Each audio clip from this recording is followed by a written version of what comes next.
Hello guys, இந்த பதிவு யார் மனசையும் கஷ்டப்படுத்தணும்னு கிடையாது, ஓகேங்களா. டிரைவர் ஃபீல்டில் எவ்வளோ கஷ்டமாக இருக்கிற ஒரு விஷயம், ஓகேங்களா. டிரைவருங்களாம் ஜாலியாக இருக்காங்கன்னு நீங்கள் நினைக்கலாம், ஆனால் டிரைவருங்களுக்குள்ளே எவ்வளோ வலி இருக்குது, வேதனை இருக்குன்றது அவங்களுக்குள்ளே தான் தெரியும், ஓகேங்களா.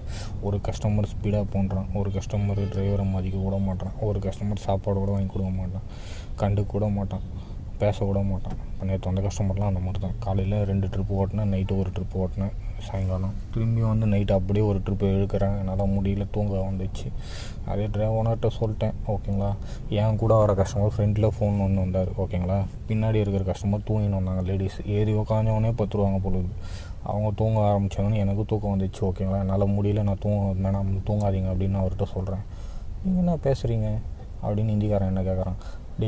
டிரைவர் நான் தூங்கவே இல்லைடா, ரெஸ்ட்டே இல்லைடா, ஓட்டுறேன்டா அப்படின்னா எனக்கு ஒரு ஃபீலிங் இருக்குது, அதை புரிஞ்சிக்க மாட்டேறான் அவன். நீனா எனக்கு ரெஸ்பெக்ட் கொடுக்க மாட்டேற, போக மாட்டேற, வர மாட்டேன்றான். நான் அதான் சொன்னேன், சார் நான் 60 போயின்னுக்கிறேன், 80 ஓட்டிக்கிறேன் சார். 40-60 தான் வேலூர்லேருந்தே ஓட்டான். ஏறி உக்காந்தோன்னே நீ 40-60 மேலே வண்டி ஓட்டக்கூடாதுன்னு சொல்லிட்டான். நான் 80 ஓட்டிக்கிறேன் சார், என்னால் முடியல சார், சீக்கிரமாக ஏர்போர்ட்டில் போய் நான் விட்டுட்டு நான் தூங்கிடுவேன், எனக்கு காலைல பிக்கப் இருக்குது சார்னா. அதெல்லாம் வேணாம், நீங்கள் ஸ்லோவாகவே போங்க. என்ன நீ எனக்கு ரெஸ்பெக்டே கொடுக்க மாட்டேன். இறங்கும்போது திமிராக பேசிவிட்டு அடிக்கிற மாதிரி ஒரு மாதிரி பார்வை பார்த்துட்டு 250 ரூபா காசு கொடுக்காமலே போயிட்டாங்க. ரொம்ப மனசு கஷ்டமாக இருக்குது. இந்த வேலையே வேணாம், விட்டு போயிடலான்னு இருக்குது. ஒரு டிரைவரை மதிக்கவே மாட்டுறாங்க.